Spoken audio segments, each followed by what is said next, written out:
All right, so welcome to the Pro Exporter series from Westwind Group. This is the first of 7 training videos we're going to put together to kind of talk about, first of all, the export target markets. Are you as a company looking for new international markets? How do we go about doing this? Just for purpose of this, we brought you to our website. You've been here before because you're joined on the Target Markets program.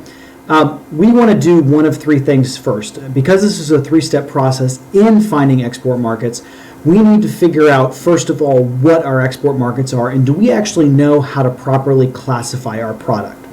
The reason we talk about classifying our products so much, and we talk about that in so much detail with our clients we work with currently, is we want to make sure we have the best possible information out there and making sure that we know exactly what our products are. So today we're really going to go over the first point of step number 1, which is define your company's international markets and your strategy.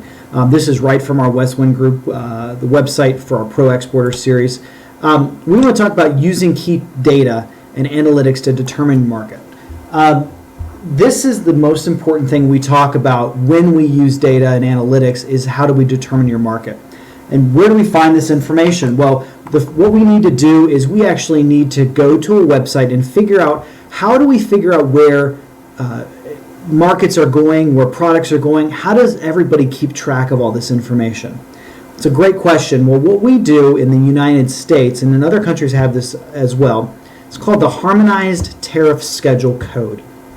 This harmonized code, or Schedule B number if you're in the U.S., is a 10-digit U.S. or 6-digit worldwide code that can tell you more about your product in the international market. And right now we're actually working with a company on this, so I'm kind of going to give you some details, and I know a little bit about this. I know exactly where I'm going to be going.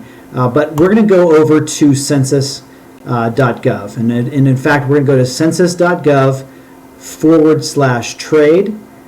Let's put that right there, census.gov/trade. And we're going to actually look at the website part of the census website, where you can figure out this data for yourself as well. So as a company, we want to go over to where you call Schedule B. Harmonized code is also called the Schedule B number. So we're going to click on that, and you're going to go to a section called Search.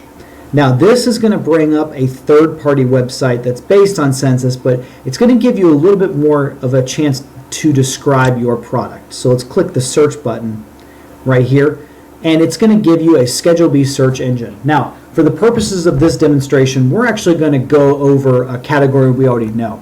So let's type in something we know in a market, and this is actually with a company I'm working with right now. We're going to type in the word beer, and you might think this is interesting, but beer is actually shipped pretty extensively across the globe, everywhere from Heineken to Amstel Light to all the different international beers, all the way from Bud Light, Budweiser. All those beers are shipped all over the world. So we're going to click on the description of the product, which is beer. It's going to think for a second, and then we're going to say, does your beer have an additive or does it not have an additive? Well, obviously we know our beers do not have an additive because they're craft beers, so they're nothing added to them. And so we come up with a website. This is the Schedule B number. This is a 10-digit description of your product or service.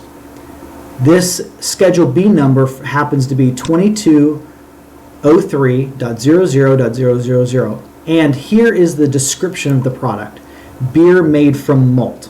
Now, if your beer is not made from malt, it's probably not a beer. But again, the 2 big things we want to talk about in the Schedule B number is Chapter 22, which is the first 2 numbers of the schedule also, beverages, spirits, and vinegar. And that's basically a generic category for all of those products or services, but we want to figure out this number right here. So determining your harmonized code for your product is one of the most important things you can do. If you do not have the right harmonized code, your numbers will be completely off and will be changed dramatically from the data that you get to what you're expecting in the market.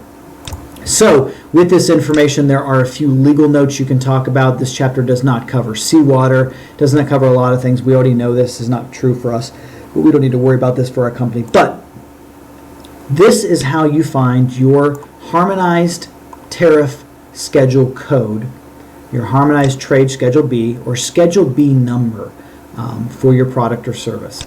In this case, it's beer, and you can go back and search for many, many different things. Another one that's a really interesting one is barbecue sauce. This, you can make it from soybean, from tomato, from vinegar-based sauces, a lot of different things. But sauces are an important part of this too. Is it from a mustard base? If it's not from a mustard base, is it a ketchup-based sauce? Is it tomato ketchup? These numbers are different. The data that you're going to get for here could be different than the data you're going to get from here. So you need to know how to use your harmonized tariff schedule code correctly. Any questions about this, we can help companies look this up. But that is the first introductory point to finding your export markets, is knowing your harmonized schedule number or your Schedule B code.